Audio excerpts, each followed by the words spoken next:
Yes, good morning to all students. You are welcome. Online classes platform of SSB. First of all, जो पिछला video था बेटे उसमें मैंने आपको आपके सिलेबस के बारे में इंट्रोड्यूस किया था। अब आज से आपका रेगुलर वीडियो प्रारंभ है। जो आपका फर्स्ट सेक्शन है बेटे वो रीडिंग सेक्शन है। मैंने पिछली वीडियो में आपको क्लियर किया था, दोबारा भी ध्यान से सुने सभी। रीडिंग सेक्शन के अंदर केवल दो आपके अनसीन पैसेज टाइप फर्स्ट और अनसीन पैसेज टाइप सेकंड। उन दोनों में इतना रिटर्न मैटर नहीं है, केवल समझने का है, जो मैं आपको अच्छी तरह समझाऊंगा। आज से हम शुरू करने जा रहे हैं बेटे आपका राइटिंग पार्ट, और ये 25 मार्क्स का है। कितने नंबर का है? राइटिंग पार्ट्स 25 मार्क्स, जिसमें आपके कंपोजिशन है short and long. Today we are going to discuss short composition. Listen carefully. Writing part में क्या है बेटा? कंपोजिशन में दो है हमारे, शॉर्ट कंपोजिशन है और लॉन्ग कंपोजिशन। तो अपन आज कौन से पढ़ने जा रहे हैं? Short composition. तो ध्यान देंगे बोर्ड पर। आपकी शॉर्ट कंपोजिशन में 5 टॉपिक है: notice, advertisement, invitation, poster and argument. Once again repeat कर रहा हूं मैं। नोटिस है, एडवर्टाइजमेंट है, इन्विटेशन है, पोस्टर है एंड आर्ग्यूमेंट। और सामने ब्रैकेट में लिखा है मैंने 1 आउट ऑफ 2, यानी कि आपको 2 में से 1 करना है। टॉपिक तो आपके सिलेबस में 5 है, परीक्षा में कितने आएंगे? 2। करना कितना है? 1। आज जो मैं आपको पढ़ाने जा रहा हूं उससे पहले एक बात और ध्यान से सुनेंगे आप कि वर्ड लिमिट रहती है 50, जो पिछले वीडियो में मैंने क्लियर करके दोबारा बताऊंगा, और मार्क्स रहेंगे 4। आज शॉर्ट कंपोजिशन का फर्स्ट सेक्शन है आपका, और उसमें हम पढ़ने जा रहे हैं बेटा नोटिस। नोटिस का अर्थ होता है सूचना। बोर्ड पर आपको इस पर दे रहा होगा, कोई प्रॉब्लम है तो मुझे बताओ। Rules to write a suitable notice. How to write we a suitable notice. हम एक अच्छा उपयुक्त नोटिस कैसे लिख सकते हैं, जिसके बारे में आपको आज डिस्कस कर रहा हूं। तो ध्यान से। नोटिस में फर्स्ट लाइन, जब हम नोटिस लिखते हैं बेटे, तो नोटिस में फर्स्ट लाइन में उस स्कूल या संस्था का नाम, मोस्टली आपके जो नोटिस पूछे जाते हैं बेटे वो स्कूल रिलेटेड के होते हैं, या तो कोई स्कूल, कॉलेज, संस्था, उस स्कूल या संस्था का नाम कैपिटल लेटर्स में लिखते हैं, जिसके द्वारा नोटिस लिखा जाता है। वंस अगेन, फर्स्ट रूल मैंने क्या बोला बेटा कि नोटिस के फर्स्ट लाइन में उस स्कूल या संस्था का नाम कौन से अक्षरों में लिखते हैं? कैपिटल लेटर्स में, जिसके द्वारा नोटिस लिखा जाता है। फर्स्ट लाइन का क्लियर। उसके बाद नोटिस में सेकंड लाइन में, कौन सी लाइन में? सेकंड लाइन में हम डेट लिखते हैं, जिस दिन नोटिस जारी किया जाता है। जिस दिन आप विद्या विहार में जब आते हैं देखते हैं कि ऑफिस के बाहर में एक नोटिस बोर्ड, जो आपका कोई प्रोग्रेस रिपोर्ट है या आपको अन्य कोई इन्फॉर्म देनी है, तो वहां एक मिरर लगा हुआ, उसके सामने नोटिस बोर्ड, उसमें आप देखते हैं। तो जिस दिन नोटिस निकाला जाता है उस दिन की डेट लिखते हैं। लेकिन ये जो DAT डेट शब्द है बेटा, इसको मेंशन नहीं करते हम डायरेक्ट। कितने से आज तारीख है? 18 जून 2021। इस तरह से सेकंड लाइन में आपको क्या लिखना है बेटा? डेट लिखनी है। लेकिन वो उस दिन की होगी जिस दिन जिस दिन आपका नोटिस जारी किया जाता है। नोटिस में थर्ड लाइन में, कौन सी लाइन में?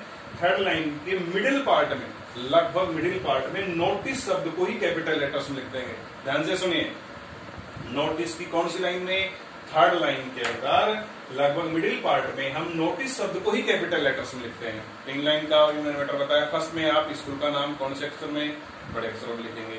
उसके बाद क्या लिखेंगे बेटा? डेट लिखेंगे, जिस दिन आपका नोटिस जारी किया जाता है। थर्ड लाइन के मिडिल पार्ट में नोटिस शब्द को ही कैपिटल लेटर्स में लिखते हैं। उसके बाद लाइन 4 में हम जहां नोटिस लिखा है मिडिल पार्ट में थर्ड, उसके नीचे सुटेबल टाइटल लिखते हैं, जो क्वेश्चन में से लिखते हैं। मैंने लिखा है, देखो क्वेश्चन में से लिखते हैं। मान लीजिए आपके विद्यालय के अंदर कोई ब्लड डोनेट कैंप लगाया जा रहा है, या महात्मा गांधी जयंती मनाई जा रही है, या आपका रिपब्लिक डे मनाया जा रहा है, तो टाइटल के नीचे लिखेंगे द रिपब्लिक डे सेलिब्रेशन। ठीक है। अभी 30 जून को हम इंटरनेशनल योगा डे, तो यहाँ सेलिब्रेशन ऑफ इंटरनेशनल, ये होता है टाइटल, जिसके बारे में डोंट वरी अबाउट, क्योंकि आपके क्वेश्चन में होगा। नोटिस में सबसे अंत में नोटिस लिखने वाले का नाम प्रिंसिपल है, या कोई आपका कल्चरल एक्टिविटीज का सेक्रेटरी है, या हेड बॉय है, हेड गर्ल है, उसका नाम, पद, किस पद पर?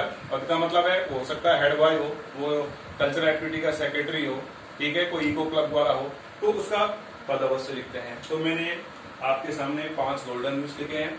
पहली लाइन में हम स्कूल या संस्था का नाम कौन से अक्षर में लिखते हैं, कैपिटल लेटर्स में। दूसरी लाइन में क्या लिखते हैं, डेट लिखते हैं जिस दिन नोटिस जारी किया जाता है।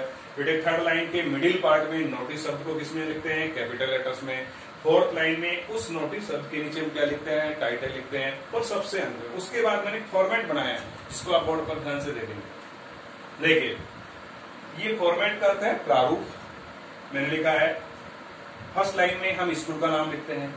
स्कूल का नाम मैंने अपनी स्कूल का लिखा, जैसे SAB Saraswati Vidya Vihar senior secondary school Bandikui. School के बाद यहाँ थोड़ा आप कोमा लगाइए, ये पहली लाइन ऊपर वाले नियम से। तो पहले फर्स्ट लाइन में क्या लिखा मैंने बेटा, स्कूल का नाम। इसके बाद मैंने जैसे आज लिखा है 18 जून 2021 डेट हो गई। फिर थर्ड लाइन में नोटिस शब्द को मैंने जैसे जैसे आपके रूल्स ऑफ पॉलिसी के अकॉर्डिंग टू। उसके बाद टाइटल क्वेश्चन में से लिखते हैं और उसके जस्ट नीचे कोई लाइन का स्पेस नहीं देना है। जहां आपने टाइटल लिखा उसके बाद आपका फर्स्ट सेंटेंस होगा पैसिव वॉइस के अंदर, all the students are hereby informed that. वापिस सुनिए, नोटिस का स्टार्टिंग जो सेंटेंस होगा वो पीवी में होता है और आप क्या लिखेंगे, all the students are hereby informed that. That के बाद देखो मैंने लगाया प्लस, दैट के बाद आप लिखेंगे मेन इंफॉर्मेशन जो आपके क्वेश्चन में।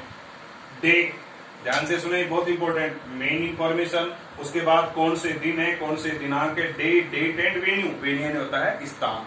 ये तीन, जैसे all the students are hereby informed that our school is going to celebrated the international yoga day, ये तो मेन इंफॉर्मेशन होगी। डे जैसे 21 जून को होगा तो 21 जून को आपका क्या है, मंडे है, ऑन मंडे। डेट 21 जून और venue in our school campus, ये मेन चीज होती है। वापस सुन लें, all the students are hereby informed that. Date के बाद मेन इंफॉर्मेशन लिखेंगे, मेन इंफॉर्मेशन के बाद डे आएगा, डे के बाद डेट आएगा बेटा, उसके बाद वेन्यू, वेन्यू क्या होता है स्थान। उसके बाद आपको एक लाइन लिखनी है कि दोज स्टूडेंट्स, क्या होता है, कुछ फंक्शंस ऐसे होते हैं जिसके अंदर कल्चरल एक्टिविटीज भी होती है, वहां हर विद्यार्थी उसमें पार्टिसिपेट नहीं करता है। तो जहां जैसे ब्लड डोनेट कैंप हो गया या कोई आपका SUW कैंप हो गया या कोई आपके विद्यालय में कोई उत्सव मनाया जा रहा है तो उसमें हर स्टूडेंट्स पार्टिसिपेट नहीं करता है। तो इसमें लिखना पड़ता है कि those students who want to take के बाद मैंने निर्देश किया है कि आपके विद्यालय में क्या मनाया जा रहा है, who want to take part in educational tour, who want to take part in blood donation camp, who want to take part in cultural activities, तो may give their name undersign। ये undersign जो शब्द इसका अर्थ होता है अधोहस्त, अर्थात आप अगर इस कार्यक्रम में भाग लेना चाहते हैं तो प्रिंसिपल कार्यालय में अपना नाम लिखवाए, उसके बाद नेम और उस लिखने वाले का पद। तो once again today we are going to discuss the short composition notice. Word limit कितनी है, 50 वर्ड्स। मार्क्स कितना है बेटा, 4। ये मैंने बताया 1 आउट ऑफ 2, 5 है, लेकिन परीक्षा में 2 आएंगे, करना कितना है, 1। और ये पूरा फॉर्मेट है। If you have any problem, तो आपको मैंने पहले ही बताया था कि आपको कोई प्रॉब्लम हो किसी प्रकार के, कोई ये बोर्ड से संबंधित हो या कोई अन्य चीज संबंधी हो, तो आपको मैंने कॉन्टेक्ट नंबर दे रखे हैं और मैं वापस लिख देता हूँ, 91 66 30 86 82। इस पर आप कांटेक्ट कर सकते हैं। इसके बाद आपको विद क्वेश्चन एक्सप्लेन करूंगा कि हम एक किस तरह से नोटिस को लिखते हैं। ये चीज आप नोटिस करना। थैंक्स।